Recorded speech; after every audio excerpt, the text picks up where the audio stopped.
Assalamualaikum warahmatullahi wabarakatuh. Perkenalkan, nama saya Dania Selanovita dengan NIM 23103041114, Prodi Teknik Informatika, kelas A3, Universitas Wahid Hasyim. Kali ini, saya akan membahas materi mengenai manajemen file, guna memenuhi tugas mata kuliah Sistem Operasi yang diampu oleh Pak Roni Wijanarko.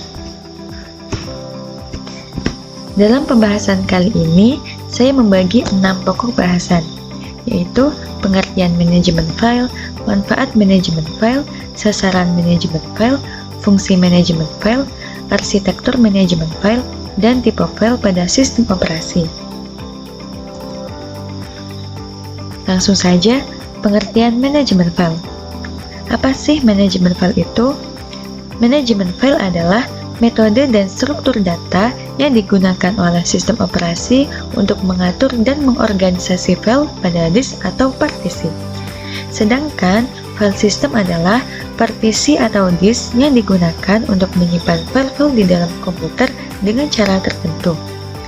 Pengertian manajemen file secara umum dapat juga diartikan sebagai kegiatan yang berhubungan dengan penyimpanan, penempatan, pengumpulan, pemeliharaan, distribusi surat menyurat, perhitungan, catatan, penggrafikan, klasifikasi, dan sejenisnya untuk kemudahan dalam berorganisasi atau berbisnis. Selanjutnya, manfaat manajemen file, yaitu 1. Menghindari resiko kehilangan file. File di dalam komputer bisa saja tidak sengaja terhapus.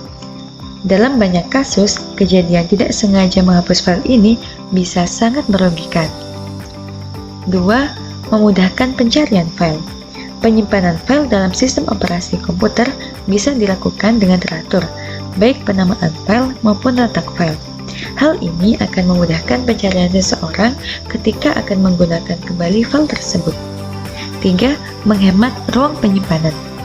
Dengan memanajemen file, kita dapat menghemat ruang penyimpanan PC atau komputer kita. Yang keempat, mengetahui file yang tidak terpakai. Ada kalanya, file yang disimpan sudah tidak diperlukan lagi. Untuk menghemat kapasitas penyimpanan, maka kita bisa menghapus file yang tak terpakai dengan mudah. Selanjutnya, fungsi manajemen file, yaitu 1. Memudahkan pengguna dalam membuat, mengedit, dan menghapus file. 2. Memudahkan cara kerja atau mekanisme pemakaian file secara bersama. 3. Kemudahan dalam melakukan backup dan recovery untuk antisipasi kehilangan file akibat kecelakaan atau upaya orang lain untuk merusak atau menghancurkan file. 4.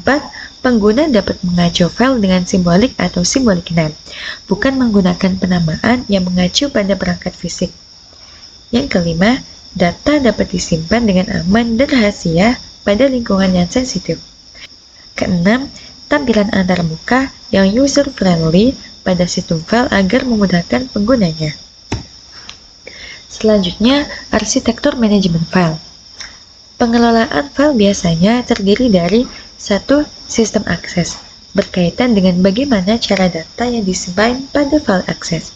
Kedua, manajemen file, berkaitan dengan penyediaan mekanisme operasi pada file seperti penyimpanan, pengacuan, pemakaian bersama, dan pengamanan.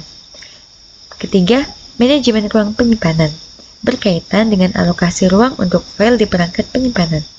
Keempat, mekanisme integritas file, berkaitan dengan jaminan informasi pada file yang tidak terkorupsi atau korup file.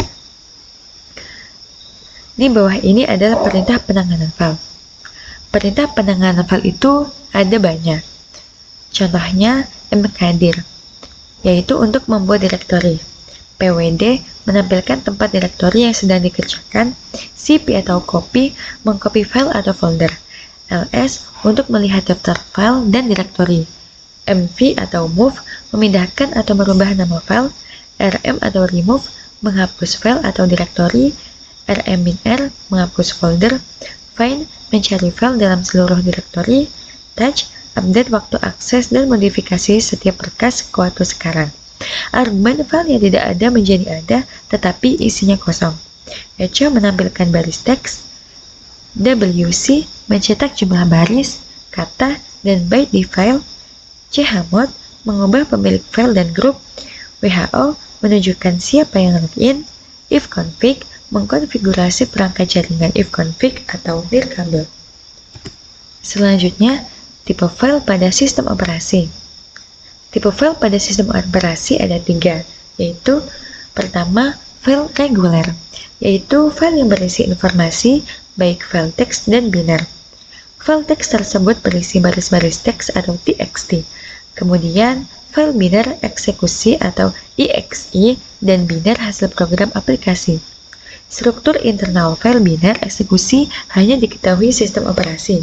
Sedangkan struktur internal file biner hasil program aplikasi hanya diketahui oleh program aplikasi yang menggunakan file itu saja. Kedua, file folder, yaitu file yang dimiliki sistem operasi. Biasanya berisi informasi-informasi tentang daftar file yang termasuk dalam folder tersebut. Yang terakhir, file khusus, yaitu nama logik perangkat input dan perangkat output. Baik, sekian pembahasan kali ini. Kurang lebihnya mohon maaf. Wassalamualaikum warahmatullahi wabarakatuh.